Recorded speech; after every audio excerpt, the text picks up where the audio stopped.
Friends in my YouTube channel evolution point. आज हम लोग बात करने वाले हैं जेनेटिक कोड की। जेनेटिक कोड क्या होता है, what is the function of genetic code, किस तरह से वर्क करता है और कैसे इसका फॉर्मेशन होता है।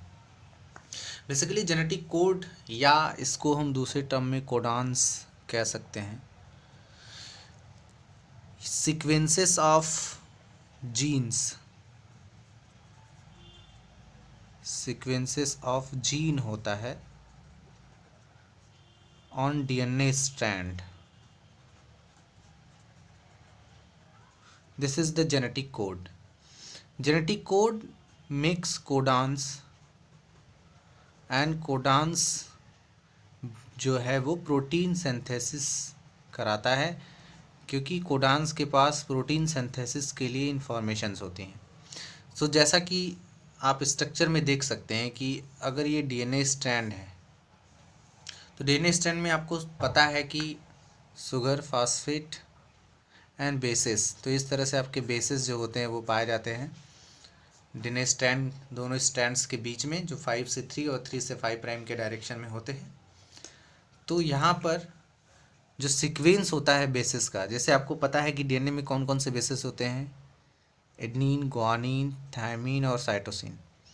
सो अगर ये ए, जी और टी मान ले तो ये जो है वो कोड कहलाता है, और इसी कोड से जो है वो आपका प्रोटीन सिंथेसिस होता है। So basically genetic code triplet sequence of basis होता है, ट्रिपलेट सीक्वेंस ऑफ बेसिस जो रिस्पॉन्सिबल होता है प्रोटीन सिंथेसिस के लिए, उसे ही हम लोग जेनेटिक कोड कहते हैं। एक्चुअल में जेनेटिक कोड डीएनए के होते हैं, लेकिन ये जेनेटिक कोड जो है वो एमआरएनए में कोड किए जाते हैं, तभी कोडान बनता है। जैसे कि हमें पता है कि डीएनए में जीन्स होते हैं और वो कोड एमआरएनए के फॉर्म में कोड किए जाते हैं। एक्चुअल में जो कोड है या जो कोडान है वो एमआरएनए का होता है, वो कोडान्स एमआरएनए के कोडान से ही प्रोटीन सिंथेसिस होता है। आपने ये पहले भी हम लोगों ने प्रीवियस वीडियो लेक्चर में ये प्रोसेस हम लोग देखे हुए हैं, प्रोटीन सिंथेसिस। और हमें पता है कि डीएनए से एमआरएनए फॉर्मेशन को ट्रांसक्रिप्शन एंड एमआरएनए से प्रोटीन के सिंथेसिस को ट्रांसलेशन कहा जाता है। So this is the genetic code. अब बात कर लेते हैं हिस्ट्री की, कि इसकी हिस्ट्री क्या रही है जेनेटिक कोड की। हिस्ट्री की अगर बात करें हम लोग, तो जेनेटिक कोड जो है सबसे पहले ये टर्म जो है वो यूज़ किया गया था जॉर्ज गैमो के थ्रू, जिन्होंने बताया था कि डीएनए के जो सीक्वेंसेस होते हैं वही जेनेटिक कोड कहलाते हैं, जो कोडान्स बना करके प्रोटीन सिंथेसिस कराते हैं। उन्होंने बताया था कि यहाँ पर डीएनए के सीक्वेंस से टोटल 64 कोडान्स बनते हैं, और ये टोटल 64 कोडान्स 20 टाइप के अमीनो एसिड को कोड करते हैं। जैसा कि आपने पहले ही इस प्रीवियस वीडियो लेक्चर में आपने देखा होगा, प्रोटीन सिंथेसिस में आप देख सकते हैं कि वहाँ पर किस तरह से ये जो कोडान्स बनते हैं वो कोडान 20 टाइप के अमीनो एसिड्स को कोड करते हैं और प्रोटीन सिंथेसिस कराते हैं। सो मान लीजिए कि ये डीएनए है, किस तरह से ये कराएगा, तो हमें पता है कि डीएनए के सीक्वेंस से एमआरएनए बनेगा। सो मान लेते हैं ये डीएनए है, जिससे कि एमआरएनए स्ट्रैंड बनता है, और हमें पता है कि एमआरएनए सिंगल स्ट्रैंडेड होता है और डीएनए जैसा कि आप देख सकते हैं डबल स्ट्रैंडेड होता है। तो ये जो एमआरएनए स्ट्रैंड है, इसी एमआरएनए स्ट्रैंड पर डीएनए से बने, जो डीएनए के जेनेटिक सीक्वेंस से बने जो स्पेशल कोड्स होते हैं वो कोडान्स बनाते हैं, और वही कोडान्स, तो मान लेते हैं ये आपके एमआरएनए, आपका एमआरएनए स्ट्रैंड है जिसमें जो है कोड्स है। तो आपको पता है कि डीएनए में होता है adenine, guanine, thymine, cytosine, but RNA में क्या होता है, adenine, guanine, uracil and cytosine. तो इसका जो सीक्वेंस होता है, यानी कोडान्स का एक्चुअल सीक्वेंस जो होता है, उसमें थायमिन आपको नहीं मिलेगा, लेकिन वो डीएनए के इन्फॉर्मेशन से ही प्रोटीन सिंथेसिस करता है। यानी कि जो थायमिन है वो रिप्लेस किया जाता है हमेशा यूरासिल के साथ। इतना ही डिफरेंस होता है जेनेटिक कोड, डीएनए के जेनेटिक कोड में और आरएनए के जेनेटिक कोड में। लेकिन एक चीज़ याद रखिएगा कि हमेशा डीएनए के जेनेटिक कोड से ही कोडान्स बनते हैं, और वो कोडान्स फिर जैसे हम मान लेते हैं ये UC GCAUAG। अब ये सीक्वेंस दिया गया है mRNA कोड का, जिस सीक्वेंस को ट्रिपलेट फॉर्म को, तो ये आपका एक कोड हो गया AUC, दूसरा कोड हो गया GCA और तीसरा कोड हो गया UAG।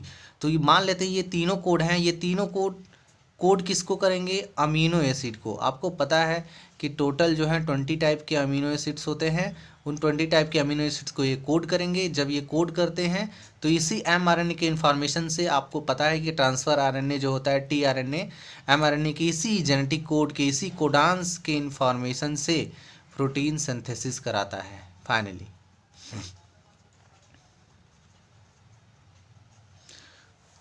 तो ये हिस्ट्री की बात रही कि सबसे पहले जॉर्ज गैमो ने इस बात को बताया था कि कैसे डीएनए के कम्प्लीमेंट्री स्ट्रैंड बनते हैं mRNA के फॉर्म में, और वो mRNA के कोड्स, जेनेटिक कोडांस जो हैं वो फॉर्म करते हैं प्रोटीन्स को, प्रोटीन फॉर्मेशन में हेल्प करते हैं।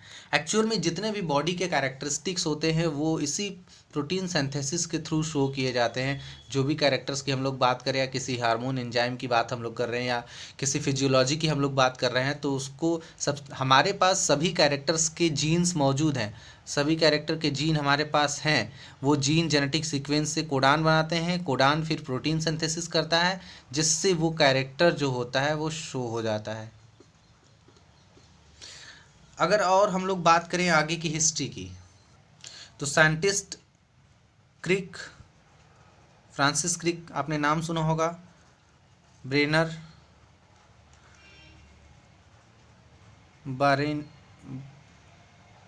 बारेंट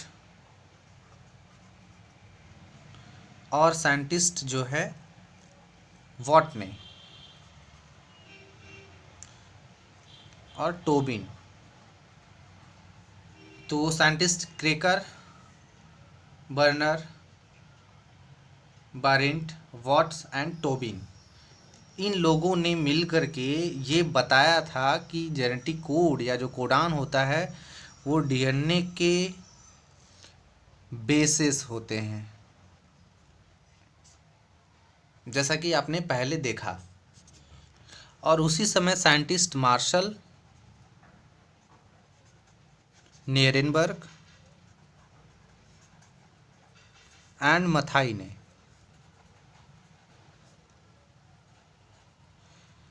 नेचर ऑफ जेनेटिक कोड को डिस्क्राइब किया था कि जेनेटिक कोड का नेचर क्या है।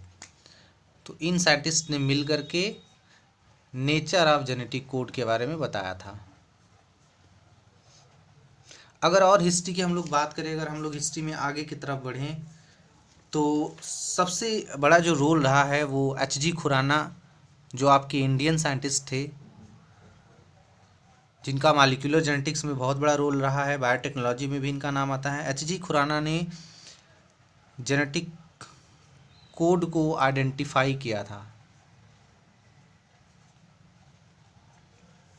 तो इस तरह से हम लोगों ने देखा कि जो साइंटिस्ट है, फिर उसके बाद ये 19वीं सेंचुरी में ये हुआ था, और उसी समय 1968 में खुराना को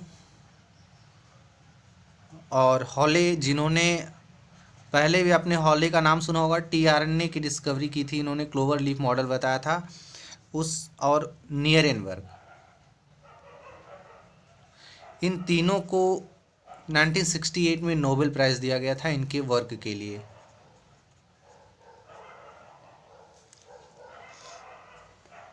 so this is the history of genetic code. अब हम लोग बात कर लेते हैं टेबल की, कि एक्चुअल टेबल क्या होता है, जेनेटिक कोड का टेबल क्या है, या जेनेटिक कोड का, कोडांस का क्या टेबल होता है, किस तरह से वो बनते हैं और किस तरह से वो वर्क करते हैं। तो आइए चलते हैं, देखते हैं। पहले ही देखा है ये जेनेटिक कोड, कोडांस है, टोटल जो है 64 कोडांस बनते हैं। एक चीज़ हमेशा हमें याद रखनी है कि ये जो टेबल है ट्रिपलेट कोडांस का, ये आरएनए टेबल होता है, ना कि डीएनए, क्योंकि हमें पता है कि डीएनए के इन्फॉर्मेशन से एमआरएनए बनता है, एंड एमआरएनए के इन्फॉर्मेशन से प्रोटीन बनता है। तो जो भी प्रोटीन कोड किया जाएगा उसके लिए कोड किया गया अमीनो एसिड, वो एमआरएनए के जेनेटिक कोड से कोड होते हैं, ना कि डीएनए के कोड से। हाँ, डीएनए की ही इन्फॉर्मेशन होती है जो एमआरएनए के फॉर्म में चेंज की जाती है। डिफरेंस क्या होता है दोनों के कोड्स में कि डीएनए जो होता है उसमें एडेनिन, ग्वानिन, थायमिन और साइटोसिन होगा, जबकि आरएनए में एडेनिन, ग्वानिन, यूरासिल और साइटोसिन होगा। आप इस टेबल में देख सकते हैं कि ट्रिपलेट कोड्स को बनाया गया है जिसमें आपको हर जगह पर केवल आरएनए बेसिस दिखाई दे रहे हैं, UCAG। तो क्योंकि ट्रिपलेट कोडांस की बात हो रही है इसलिए हमने 3 बार लिया। First position UCAG, second position UCAG, third position UCAG। तो हर बार हम लोग इसको साथ साथ ले लेंगे। इसको आपको रटना नहीं है, हम लिखने का तरीका आपको बता दे रहे हैं। इतना पहले से हमने ये टेबल बना दिया है, लेकिन लास्ट वाला हम लोग फिल करते हैं, साथ में देखते हैं। ध्यान से देखते जाइएगा। इसको लेंगे इसके साथ, फिर इसके साथ, तो हो जाएगा GUU and then GUC, then GUA, then GUG। उसके बाद सेकेंड में सेकेंड को लेंगे तो GC। थर्ड वाले को ले लेते हैं इसमें से हर बार UCAG। उसके बाद आप लेंगे थर्ड कॉलम में GA,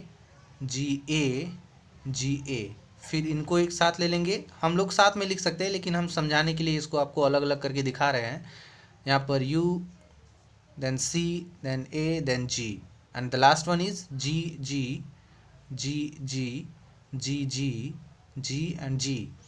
इसमें हो जाएगा UCAG। तो इस तरह से हम लोग कोड को क्रिएट कर लेता है। तो ये आपका टोटल बन गया। आप देख सकते हैं इसमें टोटल 64 कोडांस बनते हैं, और ये 64 कोडांस जो हैं 20 अमीनो एसिड्स को कोड करते हैं। और हमें पता है कि ग्रुप ऑफ अमीनो एसिड, जो अमीनो एसिड की चेन बनेगी उसी को हम लोग कहते हैं प्रोटीन। इसमें उपस्थित हर जो कोड होता है, जो सारे कोड्स होते हैं, वो अलग अलग प्रोटीन्स को कोड करते हैं, अलग अलग टाइप के प्रोटीन्स को कोड करेंगे। मतलब आप जितना भी आप जो सीक्वेंस देख रहे हैं इसमें हर जो है अमीनो एसिड जो है हर अलग अलग टाइप के कोड से अलग टाइप का अमीनो एसिड कोड किया जाता है।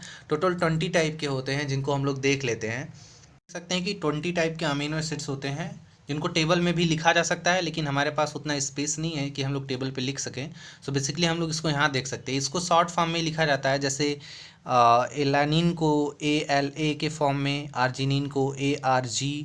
तो इस तरह से सबका शॉर्ट फॉर्म हम लोग बना देते हैं ताकि हम लोग को आसानी रहे और पूरा ना लिखना पड़े। तो ये 20 टाइप के अमीनो एसिड हैं। 64 कोडान्स जो हैं, इन्हीं 20 में से किसी एक, हर कोडान एक अमीनो एसिड को कोड करेगा, और कोड करने के बाद प्रोटीन सिंथेसिस में टेक पार्ट करेगा और प्रोटीन सिंथेसिस कराएगा। कौन कौन से हैं हम एक बार ज़रा नाम देख लेते हैं हम लोग।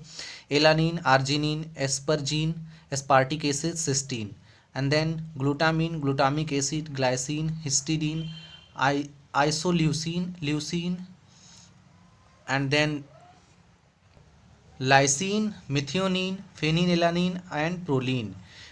इसके बाद आपका है serine, threonine, tryptophan, tyrosine and valine. तो ये 20 टाइप के आपके अमीनो एसिड हैं जो कि इन 64 कोडान से कोड किए जाते हैं। So this is all about the genetic code. अब हम लोग कैरेक्टरिस्टिक्स की बात कर लेते हैं कि जेनेटिक कोड का कैरेक्टर क्या होता है। तो हम उसे कैरेक्टर या फीचर्स कह सकते हैं। कोड्स के फीचर्स क्या क्या हैं? तो पहली चीज़ जो मोस्ट इम्पॉर्टेंट थिंग है, कोड्स आर यूनिवर्सल। यूनिवर्सल का मतलब ये है कि जैसे कोई भी कोड है, जैसे आप देख सकते हैं इसमें टेबल में कि कोई भी कोड है, जैसे आपका कोड है UUU, या फिर हम लोग बात करते हैं AUG की। सो AUG जो है वो जिस अमीनो एसिड को कोड करेगा, तो देखिए ये AUG किस अमीनो एसिड को कोड करता है मिथियोनिन को। अब यूनिवर्सल का मतलब ये है कि चाहे AUG प्रोकैरियोटिक सेल में हो या यूकैरियोटिक सेल में हो, किसी भी टाइप के सेल में हो, ये हमेशा AUG को ही कोड करेगा, जिसको हम लोग स्टार्ट कोडान के नाम से जानते हैं। यानी फर्स्ट अमीनो एसिड यही होता है जो प्रोटीन चेन में आकर के ऐड होता है। आप प्रीवियस वीडियो में देख सकते हैं, उसमें प्रोटीन सिंथेसिस आपको बताया गया। दूसरा, codes are always read in triplet form. हमेशा हमें कोड को ट्रिपलेट फॉर्म में ही रीड करना है, जैसे AUG, GUG, UUA, UUC, हम हमेशा कोड्स को ट्रिपलेट फॉर्म में ही रीड करेंगे, तभी इसका सेंस निकलेगा। अगर बाई चांस अगर आप ये कहें कि अगर कोई भी कोड्स इसमें से गायब हो जा रहा है, जैसे कि यू गायब हो गया या जी इसमें से गायब हो गया, तो इसका सेंस जो है वो कंप्लीट नहीं हो पाएगा और प्रोटीन सिंथेसिस प्रोसेस गड़बड़ हो जाएगा। इसी जगह पर म्यूटेशन होता है, इसी वजह से म्यूटेशन होता है, पॉइंट म्यूटेशन या जितने भी टाइप के म्यूटेशन होते हैं। हम लोग प्रीवियस वीडियो में इसको हम लोग डिस्कस करेंगे, जो भी आने वाली जो फर्दर वीडियोज़ होंगी हमारी। बेसिकली कैरेक्टर में पहला क्या है, यूनिवर्सल होता है। दूसरा, codes are always read in triplet form. And next होता है नॉन एम्बिग्यूअस। तो जेनेटिक कोड जो होते हैं वो नॉन एम्बिग्यूअस होते हैं। नॉन एम्बिग्यूअस का मतलब होता है कि जेनेटिक कोड कभी भी एक दूसरे को ओवरलैप नहीं करते। मतलब ये इसको ओवरलैप नहीं करेगा, ये इसको ओवरलैप नहीं करेगा, ये इसको ओवरलैप नहीं करेगा, कभी भी एक दूसरे को ओवरलैप नहीं करते हैं। And fourth one is it codes only a single amino acid. तो कोई भी जेनेटिक कोड हमेशा एक सिंगल अमीनो एसिड को ही कोड करता है। ऐसा नहीं कि एक जेनेटिक कोड जो है एक से अधिक अमीनो एसिड को कोड करे। तो इस तरह से जो है एक जो कोड होता है वो एक ही अमीनो एसिड को कोड करेगा, चाहे वो प्रोकैरियोटिक सेल में हो तो भी उसी अमीनो एसिड को कोड करेगा, यूकैरियोटिक में है तो भी उसी अमीनो एसिड को कोड करेगा। So this is the all about the genetic code या कोडांस जिसको आप कह सकते हैं। Thank you for watching. अगर आपको वीडियो पसंद आई तो प्लीज़ लाइक करें, शेयर करें, और अगर आपका कोई भी सवाल हो, कोई भी क्वेश्चन हो तो आप हमें कमेंट में बता सकते हैं, ताकि नेक्स्ट वीडियो में हम उसका सल्यूशन दे सकें आपको। Thank you guys, thank you so much.